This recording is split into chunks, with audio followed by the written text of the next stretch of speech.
வணக்கம். All India radio Chennai.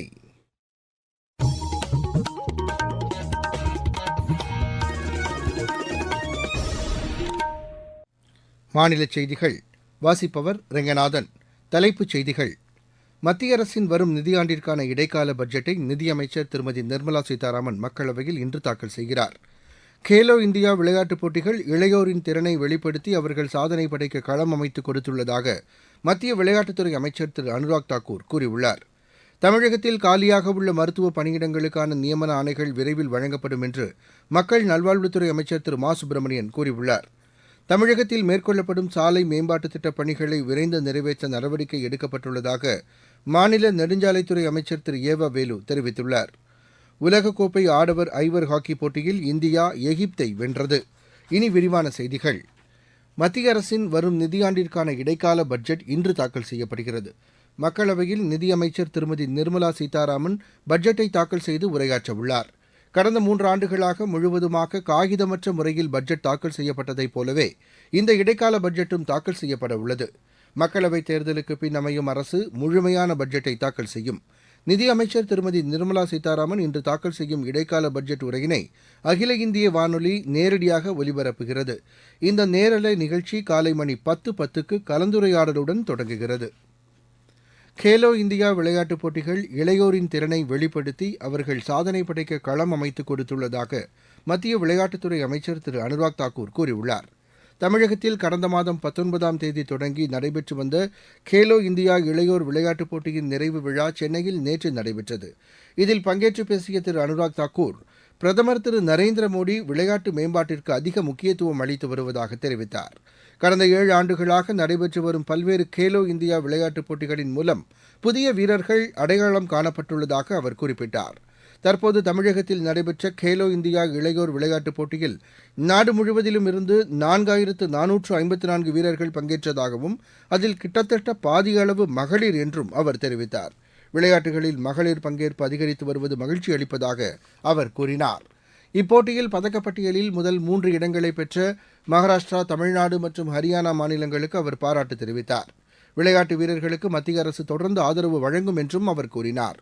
இப்போட்டியில் சாதனை படைத்த வீரர்களுக்கு கோப்பைகளையும் திரு அனுராக் தாக்கூர் வழங்கினார்.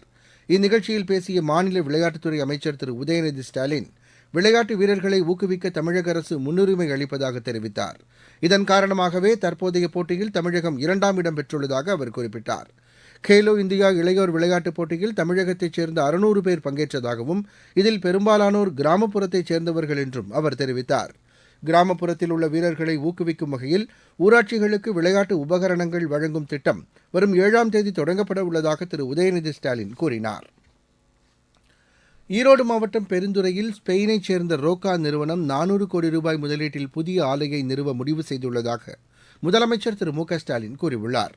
அரசுமுறை பயணமாக ஸ்பெயின் சென்றுள்ள அவர் அந்நாட்டு தொழில் நிறுவனங்களின் பிரதிநிதிகளுடன் ஆலோசனை மேற்கொண்டார். இது தொடர்பாக அவர் சமூக வலைதளத்தில் வெளியிட்டுள்ள பதிவில், பீங்கான் மற்றும் கட்டுமான உற்பத்தியில் முதலீடுகளை ஈர்ப்பது குறித்து அந்நாட்டு தொழில்துறையினருடன் ஆலோசனை மேற்கொண்டதாக கூறியுள்ளார். மின் உற்பத்தி, நீர் மேலாண்மையில் செயல்பட்டு வரும் ஆக்சியானா நிறுவனத்தின் பிரதிநிதிகளுடனும் ஆலோசனை மேற்கொண்டதாக திரு மு க ஸ்டாலின் தெரிவித்தார். தமிழகத்தில் தொழில் முதலீடுகள் குறித்து மாநில அரசு விரிவான வெள்ளை அறிக்கை வெளியிட வேண்டும் என்று மத்திய தகவல் ஒலிபரப்புத்துறை இணையமைச்சர் திரு எல் முருகன் வலியுறுத்தியுள்ளார். இது தொடர்பாக அவர் வெளியிட்டுள்ள அறிக்கையில், கடந்த 2½ ஆண்டுகளில் மேற்கொள்ளப்பட்ட புரிந்துணர்வு ஒப்பந்தங்களின் நிலை என்ன என்று அவர் கேள்வி எழுப்பினார். இவற்றின் மூலம் எத்தனை பேருக்கு வேலைவாய்ப்பு கிடைத்துள்ளது என்ற விவரம் இதுவரை தெரிவிக்கப்படவில்லை என்று அவர் கூறியுள்ளார்.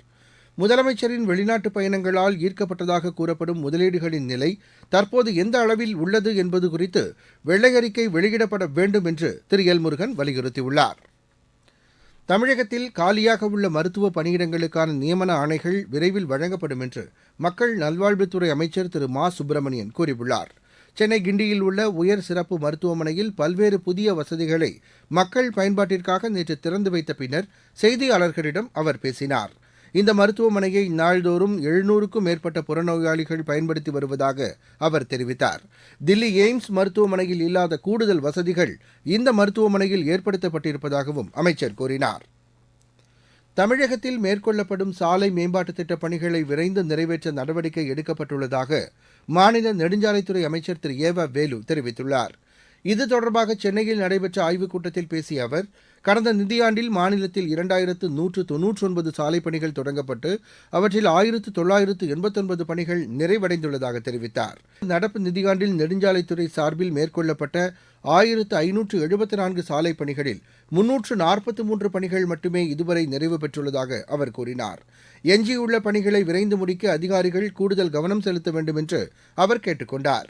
மழை வெள்ளத்தால் பாதிக்கப்பட்ட சென்னை, திருநெல்வேலி, தூத்துக்குடி, கன்னியாகுமரி மாவட்டங்களில் சாலை சீரமைப்பு பணிகளை விரைந்து மேற்கொள்ள நடவடிக்கை எடுக்க வேண்டும் என்றும் 4 மாத காலங்களுக்குள் பணிகள் முடிக்கப்பட வேண்டும் என்றும் அதிகாரிகளுக்கு திரு ஏவ வேலு அறிவுறுத்தினார். நீங்கள் கேட்டுக்கொண்டிருப்பது ஆல் இண்டியா ரேடியோவின் மாநில செய்தி அறிக்கை. மகாத்மா காந்தி தேசிய ஊரக வேலைவாய்ப்பு உறுதி திட்டத்தின் கீழ் வழங்கப்படும் ஊதியத்தை உயர்த்த நடவடிக்கை எடுக்கப்பட்டுள்ளதாக மாநில அமைச்சர் திரு ஐ. பெரியசாமி கூறியுள்ளார். திண்டுக்கல் மாவட்டம் பாறைப்பட்டியில் மத்திய அரசின் குழாய் மூலம் குடிநீர் இணைப்பு வழங்கும் திட்டத்தின் கீழ் புதிய பணிகளுக்கு அடிக்கல் நாட்டி அவர் பேசினார். இந்த பணிகள் 3 மாதத்திற்குள் நிறைவேற்றப்பட்டு பொதுமக்கள் பயன்பாட்டிற்கு கொண்டுவரப்படும் என்றும் அவர் கூறினார். இதன் மூலம் இந்த ஊராட்சிக்குட்பட்ட 7 குக்கிராமங்களில் வசிக்கும் 7000த்திற்கும் மேற்பட்ட பொதுமக்கள் பயன்பெறுவார்கள் என்றும் அமைச்சர் கூறினார். தூத்துக்குடி ஸ்டெர்லைட் ஆலையின் சுற்றுப்புறத்தில் உள்ள மாசை சீர் செய்வது தொடர்பான திட்டத்தை வகுக்குமாறு சென்னை உயர்நீதிமன்றம் தமிழ்நாடு மாசு கட்டுப்பாட்டு வாரியத்திற்கு உத்தரவிட்டுள்ளது. தலைமை நீதிபதி திரு சஞ்சய் கங்கா பூர்வாலா, நீதிபதி திரு பரத சக்கரவர்த்தி அமர்வு நேற்று இதற்கான உத்தரவை பிறப்பித்தது. இவ்வழக்கின் விசாரணை ஏப்ரல் மாதம் 4ஆம் தேதிக்கு ஒத்திவைக்கப்பட்டுள்ளது. சென்னை கோயம்பேட்டிலிருந்து தென் மாவட்டங்களுக்கு மேலும் சில வாரங்களுக்கு தனியார் பேருந்துகளை இயக்க அனுமதிக்க முடியுமா என்பது குறித்து தமிழக அரசு விளக்கம் அளிக்க வேண்டும் என சென்னை உயர்நீதிமன்றம் உத்தரவிட்டுள்ளது. இது தொடர்பாக தாக்கல் செய்யப்பட்ட மனுவை விசாரித்த உயர்நீதிமன்றம், தென் மாவட்டங்களிலிருந்து வரும் தனியார் பேருந்துகள் கிளாம்பாக்கம் வரை மட்டுமே இயக்கப்பட வேண்டும் என்ற அரசின் உத்தரவை தற்காலிகமாக நிறுத்தி வைக்க முடியுமா என்று கேள்வி எழுப்பியது. இது தொடர்பாக விளக்கம் அளிக்க அரசு தரப்பு வழக்கறிஞர் கால அவகாசம் கோரியதை அடுத்து விசாரணை இன்றைய தினத்திற்கு ஒத்திவைக்கப்பட்டது. ஏழை மக்களின் நலனை கருத்தில் கொண்டு மத்திய அரசு செயல்பட்டு வருவதாக பிஜேபி மாநில தலைவர் திரு அண்ணாமலை கூறியுள்ளார். என் மண் என் மக்கள் பயணத்தின் ஒரு பகுதியாக திருப்பத்தூரில் நடைபெற்ற நிகழ்ச்சியில் கலந்து கொண்டு அவர் பேசினார். தமிழகத்தின் எதிர்காலத்தை மாற்றக்கூடிய யாத்திரையாக இது திகழ்கிறது என்று அவர் குறிப்பிட்டார். தமிழகத்தில் செயல்பட்டு வரும் 8 ஏகலைவா பள்ளிகளில் ஒன்று திருப்பத்தூர் மாவட்டம் விஷமங்கலத்தில் செயல்பட்டு வருவதை அவர் சுட்டிக்காட்டினார். இந்த பள்ளியிலிருந்து 15 மாணவர்கள் ஐஐடிக்கு தேர்வாகியுள்ளதாகவும் திரு அண்ணாமலை தெரிவித்தார். இருவரிச் செய்திகள். ரஷ்யாவும் உக்ரைனும் நல்லெண்ண நடவடிக்கையாக சுமார் 200 போர் கைதிகளை பரிமாறிக்கொண்டன. மலேசியாவின் 17வது மன்னராக திரு சுல்தான் இப்ராஹிம் நேற்று பதவியேற்றுக் கொண்டார். கடல்சார் தேசிய சரக்கு போக்குவரத்து தளமான சாகர் சேதுவில் 2 அதிநவீன டிஜிட்டல் தொகுப்புகளை மத்திய கப்பல் துறை அமைச்சர் திரு சர்பானந்த சோனோவால் இன்று தொடங்கி வைக்கிறார். புதுதில்லியில் நடைபெற்ற இந்தியா இந்தோனேஷியா வர்த்தக மன்ற கூட்டத்தில் வெளியுறவுத்துறை இணையமைச்சர் திரு ராஜ்குமார் ரஞ்சன் சிங் பங்கேற்றார். நாட்டில் 8 முக்கிய தொழில்துறைகளின் உற்பத்தி குறியீடு டிசம்பர் மாதத்தில் 3.8% வளர்ச்சியடைந்துள்ளதாக மத்திய தொழில் மற்றும் வர்த்தக அமைச்சகம் தெரிவித்துள்ளது. உள்நாட்டு வெளிச்சந்தை விற்பனை திட்டத்தின் கீழ் மின்னணு ஏலம் மூலம் 71 லட்சம் மெட்ரிக் டன் கோதுமையும் 1,62,000 மெட்ரிக் டன் அரிசியும் விற்பனை செய்யப்பட்டுள்ளதாக மத்திய உணவு அமைச்சகம் கூறியுள்ளது. நெல்லையில் தமிழக அரசு சார்பில் 2 நாட்கள் நடைபெற்ற பொருணை இலக்கிய திருவிழாவின் நிறைவு நிகழ்ச்சியில் சட்டப்பேரவைத் தலைவர் திரு அப்பாவு பங்கேற்றார். தேசிய சாலை பாதுகாப்பு மாதத்தையொட்டி தலைக்கவசம் அணிவதன் முக்கியத்துவத்தை வலியுறுத்தி தருமபுரியில் நடைபெற்ற இருசக்கர வாகன விழிப்புணர்வு பேரணியை மாவட்ட ஆட்சியர் திருமதி சாந்தி தொடங்கி வைத்தார். காஞ்சிபுரம் மாவட்டத்தில் உள்ள அருள்மிகு கச்சபேஸ்வரர் திருக்கோவில் குடமுழுக்கு விழா இன்று நடைபெறவுள்ள நிலையில் அப்பகுதியில் உள்ள குறிப்பிட்ட சில பள்ளிகளுக்கு மட்டும் இன்று விடுமுறை விடப்படுவதாக மாவட்ட ஆட்சியர் திருமதி கலைச்செல்வி மோகன் தெரிவித்துள்ளார். விளையாட்டுச் செய்தி. உலகக்கோப்பை ஆடவர் ஐவர் ஹாக்கிப் போட்டியில் இந்தியா எகிப்தை வென்றது. மஸ்கட்டில் நடைபெற்ற இப்போட்டியில் 5வது இடத்திற்கான ஆட்டத்தில் 6-4 என்ற கோல் கணக்கில் இந்தியா எகிப்தை வீழ்த்தியது. மீண்டும் தலைப்புச் செய்திகள்.